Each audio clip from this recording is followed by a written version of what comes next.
नमस्कार, आप देख रहे हैं दैनिक सवेरा और मैं आपके साथ नीलम शर्मा। भारत एक लोकतांत्रिक देश है और यहाँ सबको अपने विचारों को रखने की आज़ादी भी है, लेकिन इसकी भी एक हद है।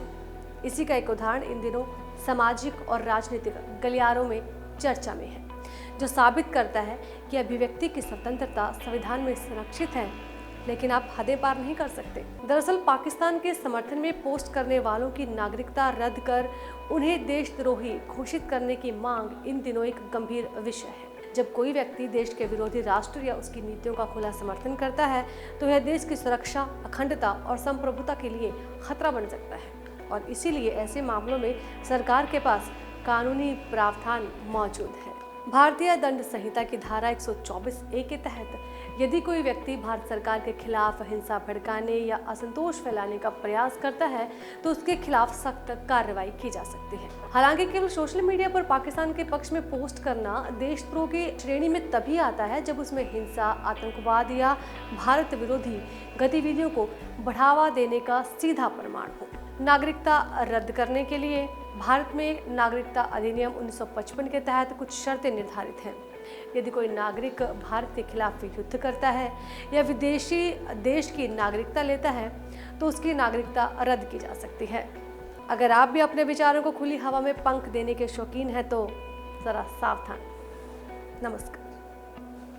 नमस्कार, आप देख रहे हैं दैनिक सवेरा और मैं आपके साथ नीलम शर्मा। भारत एक लोकतांत्रिक देश है और यहाँ सबको अपने विचारों को रखने की आज़ादी भी है, लेकिन इसकी भी एक हद है।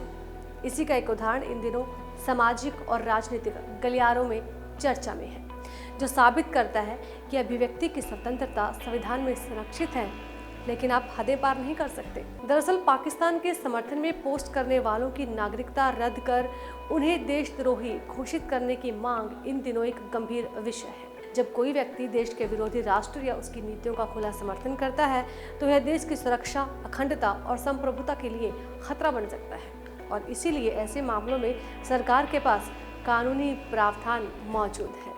भारतीय दंड संहिता की धारा 124A के तहत यदि कोई व्यक्ति भारत सरकार के खिलाफ हिंसा भड़काने या असंतोष फैलाने का प्रयास करता है तो उसके खिलाफ सख्त कार्रवाई की जा सकती है। हालांकि केवल सोशल मीडिया पर पाकिस्तान के पक्ष में पोस्ट करना देशद्रोह की श्रेणी में तभी आता है जब उसमें हिंसा, आतंकवाद या भारत विरोधी गतिविधियों को बढ़ावा देने का सीधा प्रमाण हो।